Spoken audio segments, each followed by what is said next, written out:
round, then why not? Like, if anyone was to see how I train in camp, like for this fight, I've done one 6-rounder, two 6-rounders, sorry, two 8-rounds, and the rest have been 10s. Big baby, every baby has a daddy, and I'm gonna beat you like I'm your daddy. Hey, what's up? Rounds, like I'm prepared to go for 10 rounds. If it goes that, it goes that. If it doesn't, it doesn't. But like these fights that I'm going into, I'm not going into them thinking I'm gonna knock him out in the first or second round. I'm going in.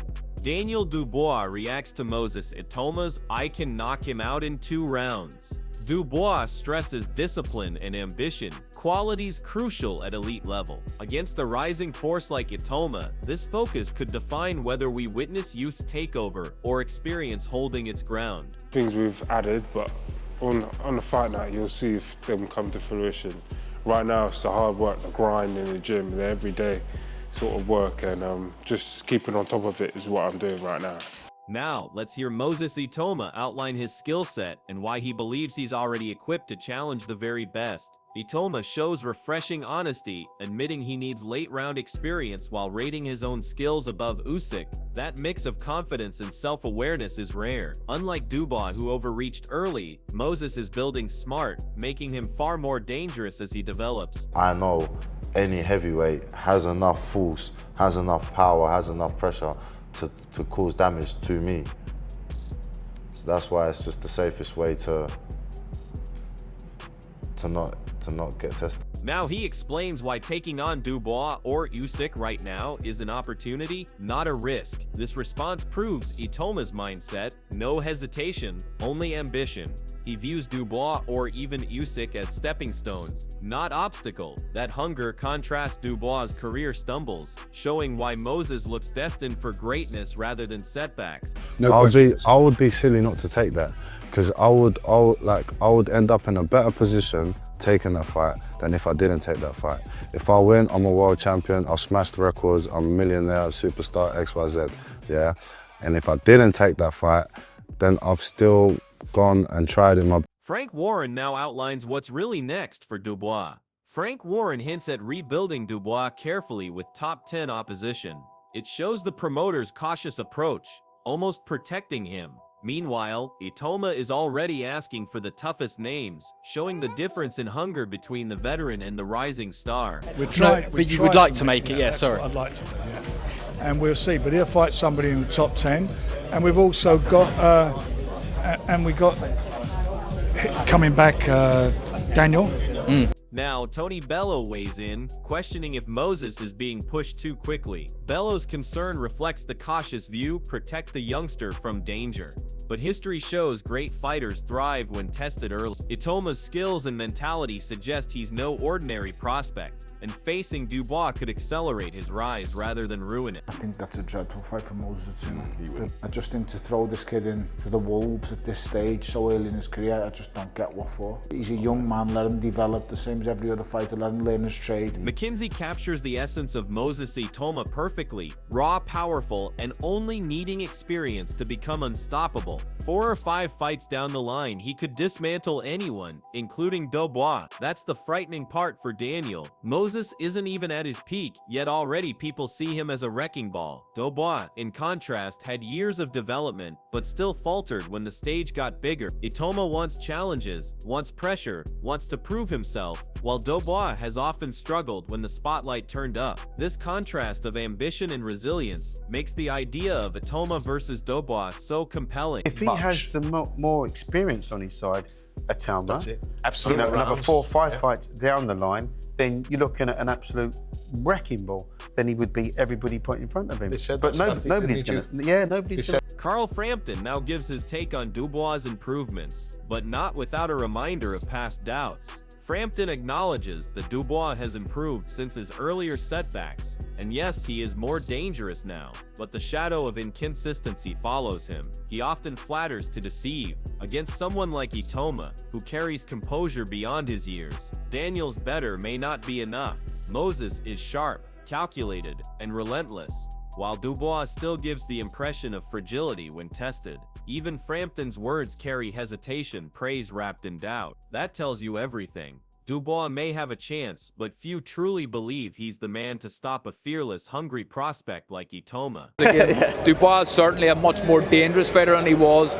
So he does have a chance to win the fight, but in saying that, I've backed against Usyk a couple of times, and specifically the Bello makes a crucial point. Size no longer rules heavyweight boxing. Usyk proved that skill, intelligence, and willpower outweigh brute force. Itauma may not yet match Usyk's technical mastery, but his potential is undeniable. He's already demonstrating timing, IQ, and confidence that many veterans never master. Concerns about size against Dubois seem overstated, because Daniel himself has shown that physical strength doesn't guarantee victory. If Itauma combines his natural gifts with continued growth, he could redefine the division in the years ahead. And against Dubois, that fight could be the perfect showcase of talent over power. He's unbelievable. The only thing that I worry about with Moses is the size. But ultimately, as we've seen now, size becomes irrelevant, because look what Alexander Usyk's done. This guy's gone out and beaten everyone, including me. He's exceptional.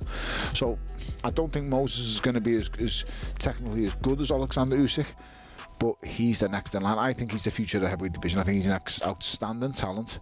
Johnny Nelson then adds another layer, questioning Dubois' mentality and inner strength.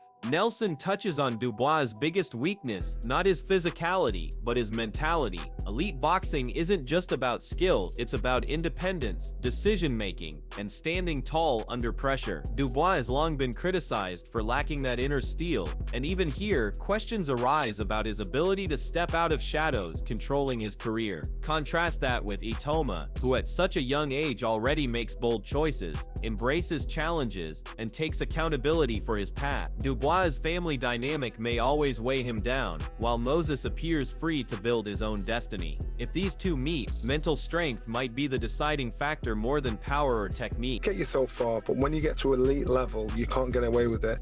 I don't think Daniel has the capability, strength in regards to talking to his dad or standing up to his dad or standing up to that setup. I don't think he has the strength to do that, and which is why it will always hold him back. You got to look. This is personal business, so I don't know the ins and outs of it. Caroline, she, as far as I know, she doesn't work with her dad. There must be a reason for that. This is where Itauma's appeal shines beyond the ring. Mackenzie points out the generational pull. Kids, adults, even old-school fans are watching. That level of intrigue doesn't come often. It means a fighter has transcended being just a prospect. Dubois has never created this level of excitement. His career has been one of recovery from losses rather than building hype for the future. Itauma, however, has that spark that unites generations and makes fans believe in a new era. A clash between him and Dubois wouldn't just be a fight, it would represent a passing of the torch, where one man inspires hope and the other struggles to repair a reputation. On their dads, let's get that right. However, the intrigue that surrounds this fight, I've got young kids in my gym that are going to be tuning into this Three fight. generations are going to watch it, aren't they? That's what's great. To me, they're so excited about it. And then Amir Khan adds a note of caution, warning against rushing Itauma too quickly. Amir Khan's advice comes from experience. He knows the risks of being fast-tracked. At 20, Itauma is still developing, and Khan believes patience will make him unstoppable by 20. But here's the reality. Boxing rarely allows perfect timing. Opportunities come, and fighters must seize them. Dubois has already had big chances and faltered. Itauma, even if young, has the mindset to embrace them. Waiting could be wise, but the hunger Moses shows means he'd likely accept a Dubois fight tomorrow. And with the skills he already has, it wouldn't be rushing. It could be the moment that defines his rise. No, you know what? You don't want to rush him. You want to take it easy. You want to take it slow. Don't rush him. Let him enjoy. He's still 20 years old. Let him get to 22, 23 years old, and that's then you start putting him in with the top names in boxing, like the Usyks and like the Wilders or even the Joshuas and the Furies. At the moment, I think you should keep on building him. Let him keep on winning like... Adam Smith then weighs in, offering a measured take on where Itauma currently ranks among heavyweights. Adam Smith's take is cautious, but it highlights just how quickly Itauma's name is being placed alongside world champions. To even be compared to Usyk and Dubois this early tells you the level of expectations surrounding him. Yes, some say not ready yet, but the truth is no fighter is ever completely ready until they step into those defining moments. Dubois, despite years of hype, has never truly delivered when the pressure peaked. Itauma, by contrast, is already displaying composure and maturity beyond his years. If you line the two up, it's not about who's ready, it's about who rises when it matters most. And right now, Itauma's ambition suggests he'd seize that moment, while Dubois risks repeating old patterns of hesitation and collapse. When is he ready? I think he could beat most heavyweights in the world, with the exception possibly of Usyk and maybe Dubois, possibly edging. Of the top 3 or 4, he's not ready for them yet. Could he? The rivalry captured, and Daniel Dubois reacts to Moses Itauma's. Itauma's "I can knock him out in 2 rounds" represents more than words. It's a battle between promise and redemption. If Moses Itauma proves himself right, he won't just defeat Dubois, he'll send shockwaves through the heavyweight scene, establishing himself as a generational talent chasing history with fearlessness. For Dubois, however, this is survival. A win over Itauma could restore belief in a career that's been overshadowed by collapses under pressure and questions of mentality. The contrast is striking. Itauma welcomes risk as fuel for greatness, while Dubois often sees it as a burden. This fight isn't only about belts or rankings, it's about proving who has the hunger, composure, and heart to shape the future of the division. Fans know what's truly at stake. Will it be the dawn of Itauma's era or the rebirth of Dubois? Share your thoughts below. Who are you backing in this showdown?